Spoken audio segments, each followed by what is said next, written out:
Tiago capítulo 5. Nós vamos terminar hoje o nosso estudo dessa carta. Vamos ler a partir do verso 12. Tiago 5, de 12 a 20. Nós estamos estudando durante a semana o livro de Ruth, já chegando na metade do livro. E agora aqui hoje a gente termina a carta ou a epístola de Tiago. Nos diz assim, Tiago 5, de 12 a 20, nos diz assim a palavra do Senhor: acima de tudo, porém, meus irmãos, não jureis nem pelo céu, nem pela terra, nem por qualquer outro voto. Antes, seja o vosso sim, sim, e o vosso não, não, para não cairdes em juízo. Está alguém entre vós sofrendo? Faça oração. Está alguém alegre? Cante louvores. Está alguém entre vós doente? Chame os presbíteros da igreja, e estes façam oração sobre ele, ungindo-o com óleo em nome do Senhor. E a oração da fé salvará o enfermo, e o Senhor o levantará. E se houver cometido pecados, ser-lhe-ão perdoados. Confessai, pois, os vossos pecados uns aos outros, e orai uns pelos outros, para serdes curados. Muito pode, por sua eficácia, a súplica do justo. Elias era homem semelhante a nós, sujeito aos mesmos sentimentos, e orou com instância para que não chovesse sobre a terra, e por 3 anos e 6 meses não choveu. E orou de novo, e o céu deu chuva, e a terra fez germinar seus frutos. Meus irmãos, se algum entre vós se desviar da verdade, e alguém o converter, sabei que aquele que converte o pecador do seu caminho errado, salvará da morte a alma dele, e cobrirá a multidão de pecados. Vamos orar mais uma vez. Ó Deus, nós te damos graças porque durante alguns domingos tivemos o privilégio de estarmos aqui na tua casa, ouvindo a tua palavra, estudando essa carta tão preciosa, tão prática para a nossa vida, tão desafiadora, com maravilhosas lições que nos ensinam a sermos cada dia mais parecidos com Jesus, o teu Filho. Ajuda-nos nessa hora, Deus, a compreender a mensagem final dessa carta e não somente entender, mas que o Senhor nos dê sabedoria, condições para que possamos colocar essa verdade em prática na nossa vida. Por isso que o teu Espírito esteja aqui trabalhando no nosso coração, iluminando a nossa mente e aplicando essa tua verdade em nossa vida. Oramos em nome do Senhor Jesus. Amém. Eu falei que ia introduzir o sermão com o vídeo de um dos nossos parceiros, porque na verdade a MPC ABC também fez aniversário ontem, junto com a nossa mocidade.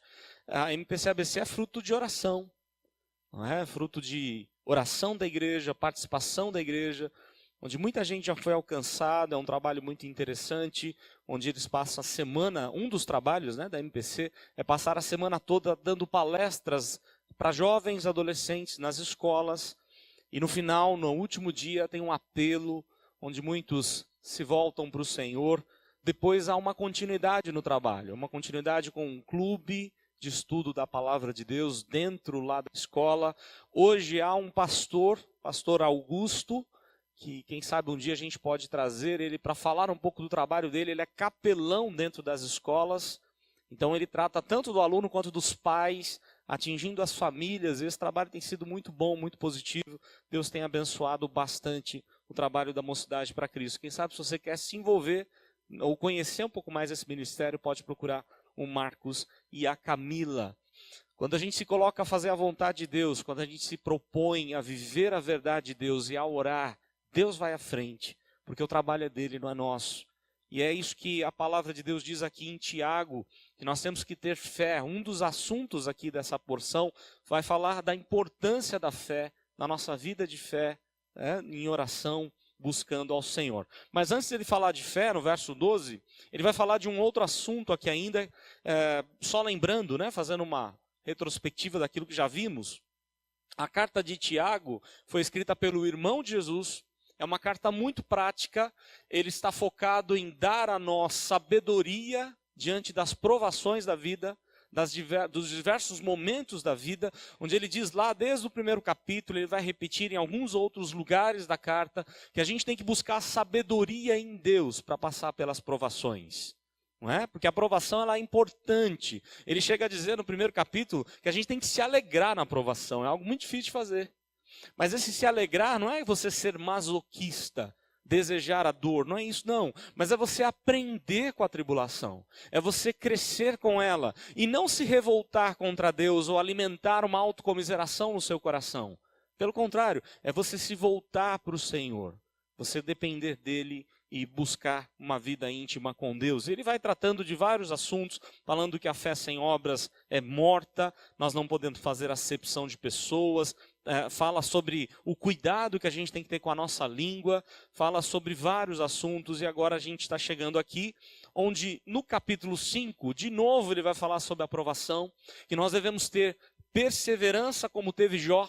O exemplo, aliás, toda a carta de Tiago, ele tem em mente a vida de Jó. Ele tem em mente alguns textos do Velho Testamento, mas principalmente Jó.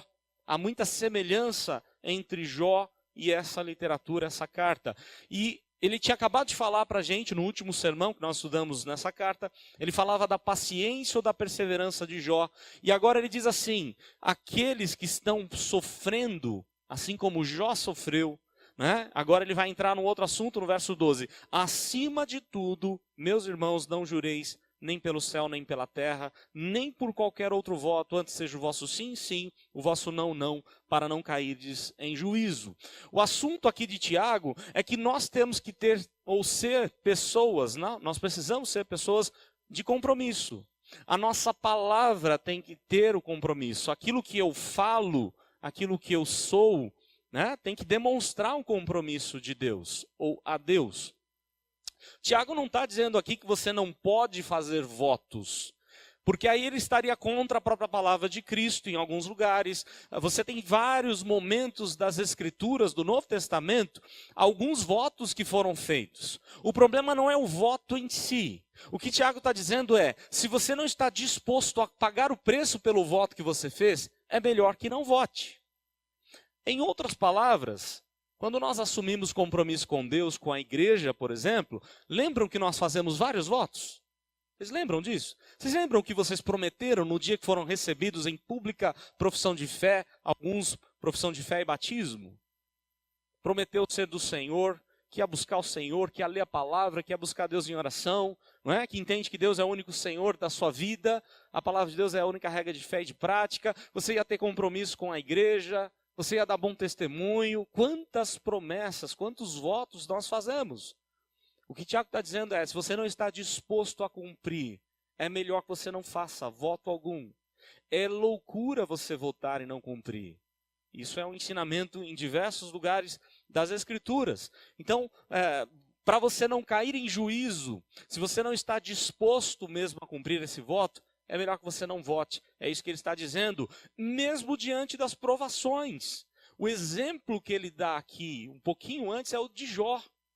Se você tiver que passar pelas mesmas provações de Jó, será que a minha e a sua atitude vai ser igual a de Jó? O que ele disse?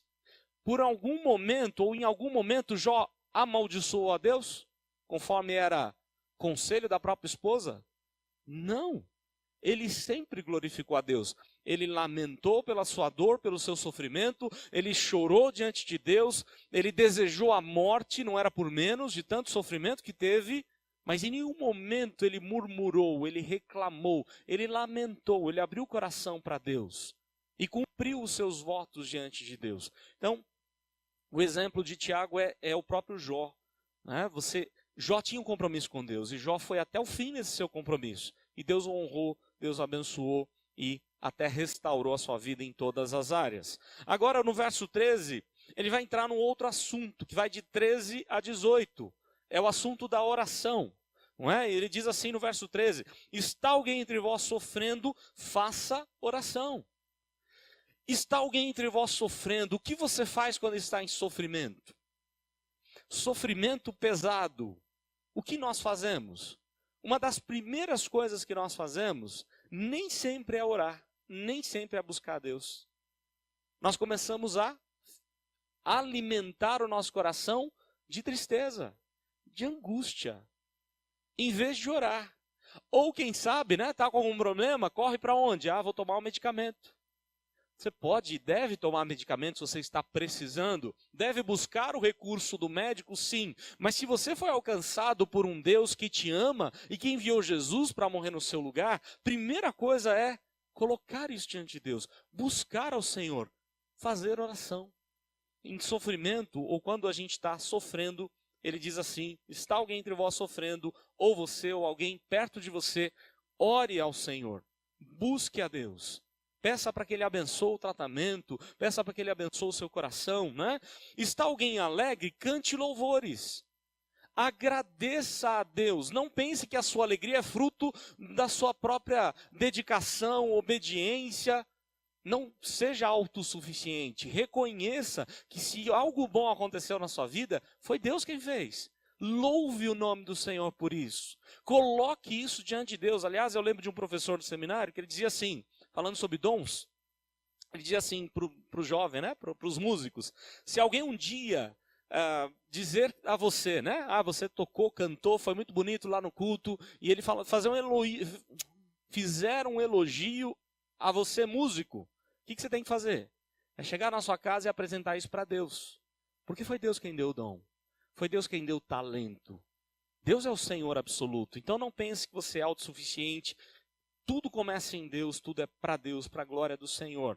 Ele não está aqui em nenhum momento dizendo que não é possível, por exemplo, na tristeza, você só ora a Deus. Por quê? Porque aí ele estaria dizendo que Paulo e Silas erraram lá na prisão. O que eles fizeram na angústia, na tristeza? Eles louvaram ao Senhor. Ele não está dizendo que você não pode fazer isso, mas eles estavam buscando a Deus e se alegrando, louvando o nome do Senhor, mesmo na angústia. Então, o louvor não é só para os momentos alegres, o louvor é também para os momentos mais difíceis da vida. E esse é talvez o grande desafio, você louvar a Deus quando tudo vai mal. Quando as coisas estão indo de mal a pior, é o que Deus quer que você faça, que você ore e que você louve também o nome do Senhor. Ainda continuando sobre esse tema de oração, ele diz no verso 14, está alguém entre vós doente, o que nós vamos fazer? E aí ele diz, chame os presbíteros da igreja, estes façam oração sobre ele, ungindo com óleo, em nome do Senhor.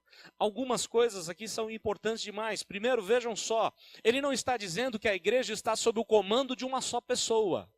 Presbítero aqui, tanto faz pastor ou presbítero. Aliás, pastor e presbítero é a mesma coisa. É a mesma palavra no Novo Testamento. É ancião, não necessariamente de idade, mas alguém que tem experiência de vida, experiência com Deus. Presbítero pode ser tanto o presbítero regente, quanto docente no nosso sistema presbiteriano. O docente é aquele que vai ao seminário, que estuda para ensinar. E os regentes são os que administram. A palavra usada por Tiago aqui é tanto faz um quanto o outro, é a mesma coisa. Se está alguém doente, esse doente deve chamar os presbíteros da igreja para orar por ele, para interceder por ele. É claro que aqui a ideia de Tiago são aquelas pessoas que estão com dificuldade por conta da enfermidade, elas não podem estar na casa do Senhor. Elas estão impedidas de estar na casa do Senhor. E a função mais importante de um presbítero, quer o docente ou o regente, não é a administração, é cuidar das ovelhas do Senhor Jesus. Então, se está alguém doente, qual o dever do presbítero? Ligar, ir atrás e buscar essa ovelha, orar por ela, quem sabe até em grupo, ir lá para interceder pelo seu problema. E o que é magnífico é isso. Vejam que ele coloca no plural. A igreja não pode estar sob o comando de um só presbítero. Graças a Deus não é esse o nosso sistema. Nosso sistema é representativo. Não é um só que decide por todos, porque se esse um estiver errado, todos erram com ele. Mas há um colegiado, há um conselho escolhido pela igreja para que cuide do pastoreio, cuide do rebanho que é do Senhor. E ele diz isso, chama então os presbíteros da igreja e estes vão fazer oração sobre ele. O foco de Tiago, e eu já vou adiantar aqui o tema polêmico, o foco de Tiago não é a unção com óleo. O foco de Tiago é, façam oração. E aí, depois, ele vai falar em nome do Senhor, e aí no verso 15, e a oração da fé vai salvar o enfermo. O que está acontecendo no nosso meio é que as pessoas estão valorizando demais a unção com óleo. Eu digo no nosso meio evangélico. Estão valorizando demais o óleo, como dando ao óleo algum poder especial, algum remédio milagroso. E não é isso que a palavra de Deus está ensinando. Aliás, eu tive o privilégio de participar do último Supremo Concílio, justamente quando decidiram, ou teve uma decisão específica sobre a unção com óleo. Na minha opinião, claro que é um assunto muito polêmico, mas na minha opinião eles acertaram. Porque está proibido na nossa denominação ungir com óleo em culto público. Porque não é isso que Tiago está dizendo. O Tiago está dizendo assim, que aquele enfermo que não pode vir à igreja, chame os presbíteros na sua casa. Então está fora de cogitação culto público. Você não tem autorização para fazer isso, como muitos movimentos têm feito. De usar no culto público algum objeto, quer uma água consagrada, quer um óleo ou qualquer outra coisa, atribuindo poder a esses elementos. Quando o poder é de Deus, é o Deus que vai responder à oração. Aliás, eu lembro do Dr. Eber nas aulas de teologia dizendo isso, que a oração nossa, nem a nossa oração tem poder. O que tem poder é o Deus que responde à oração.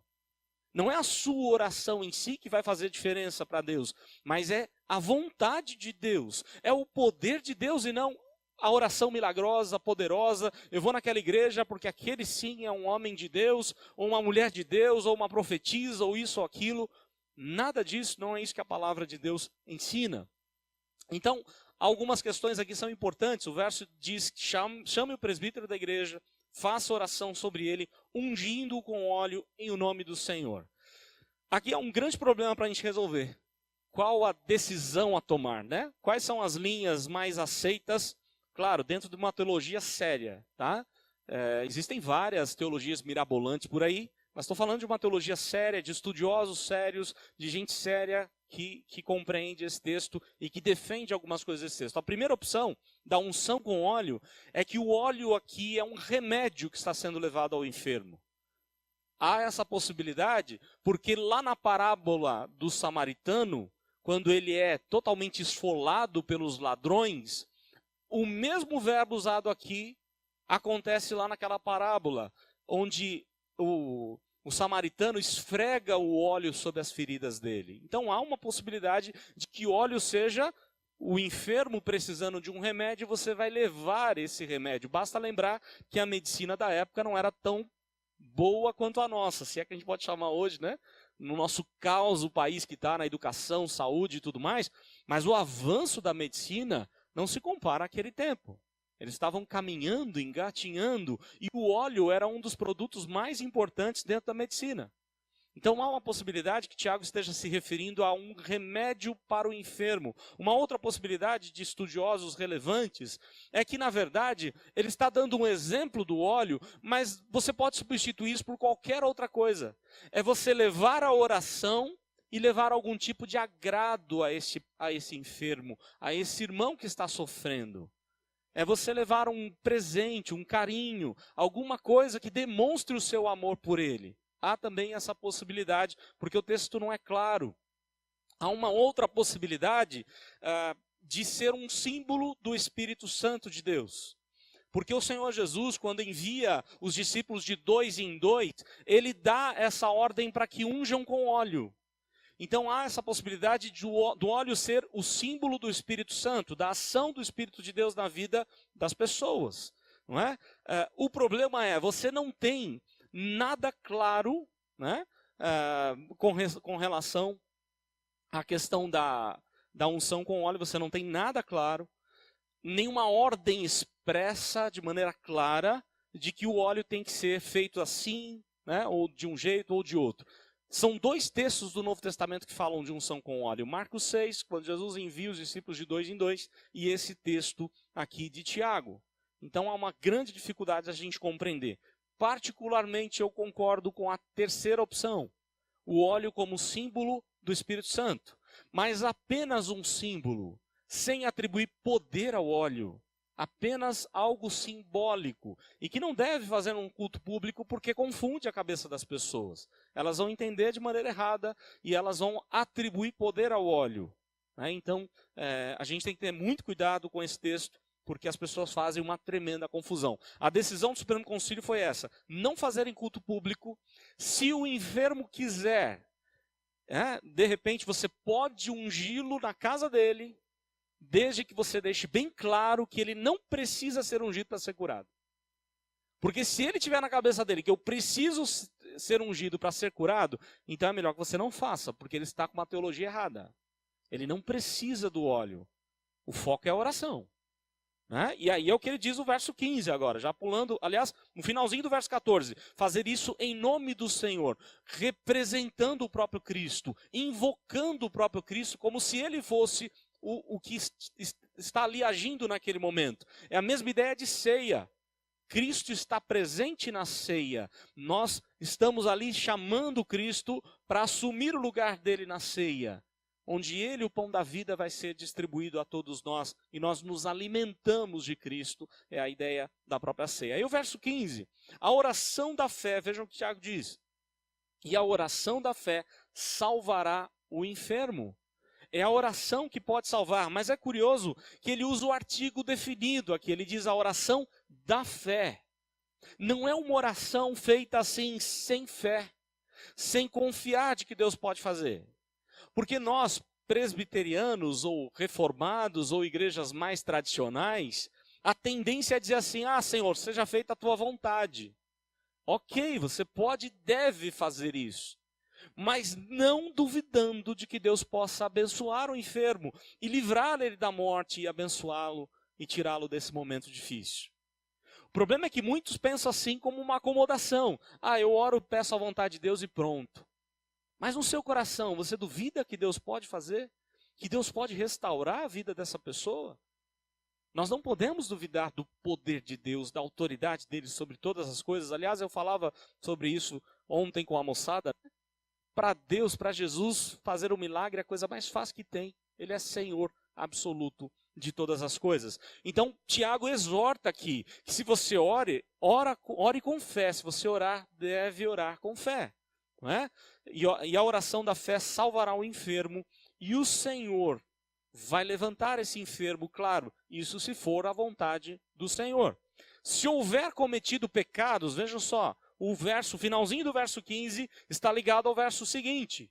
Se ele houver cometido pecado, vai ser perdoado. Confessai, pois, os vossos pecados uns aos outros e orai uns pelos outros para serdes curados. A referência aqui não é lavar a roupa suja na frente de todo mundo, né? Vamos ter um momento de confissão de pecado e cada um começa a confessar o seu pecado. Não é isso que Tiago está dizendo.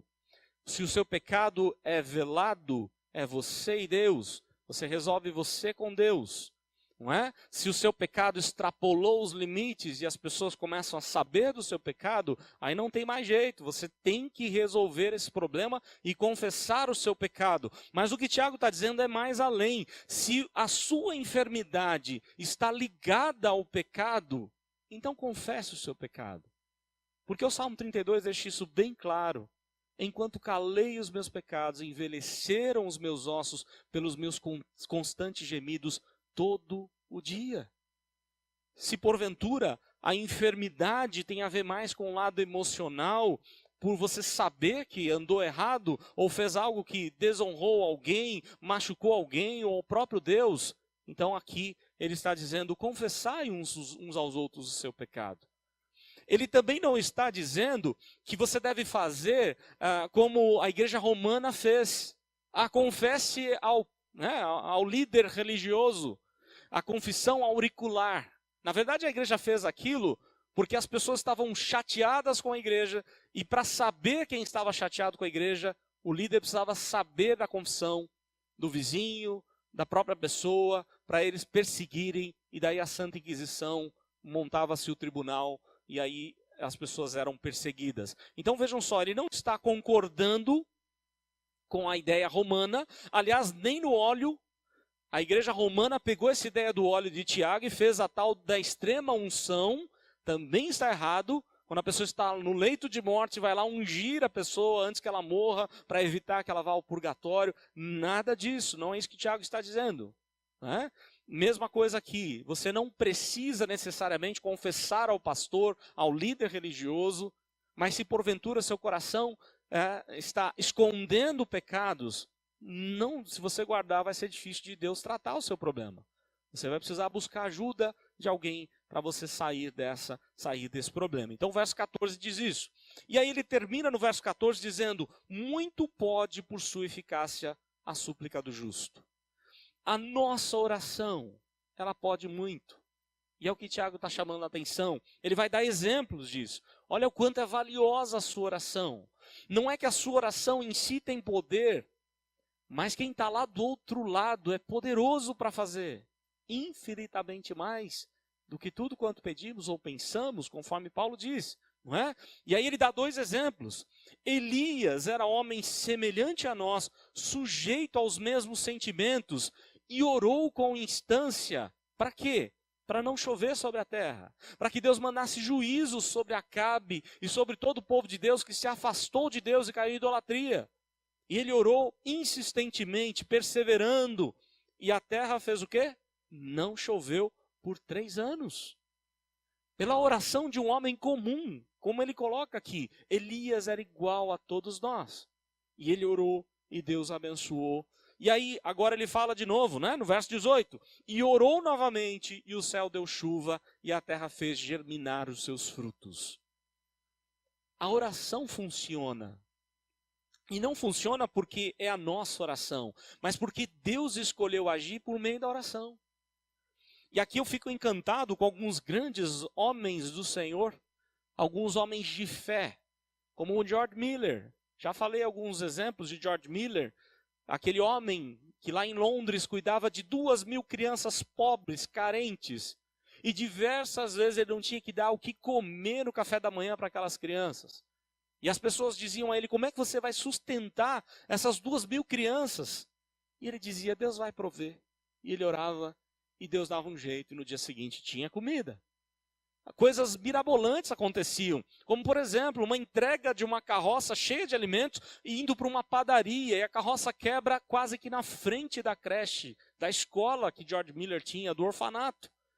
E aí ele perguntando, o cara da carroça diz: olha, vai estragar tudo, toda a minha entrega, existe algum lugar que eu possa doar esses alimentos?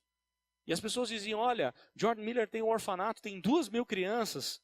E o homem chegava lá justamente na hora que ele estava orando, agradecendo a Deus pelo alimento que não tinha. E o alimento chegou. E nós já vimos vários exemplos de missionários sendo supridos na hora exata, Deus mandando o socorro no momento certo. Esse mesmo George Miller, quando se aposentou, ele achou que ia ficar, como diz os jovens, de boas. Ele queria muito se aposentar, trabalhou muito para o Senhor. Mas aí Deus o chamou para ser pregador do Evangelho. E ele começou a viajar para lá e para cá, e saía de Londres para os Estados Unidos.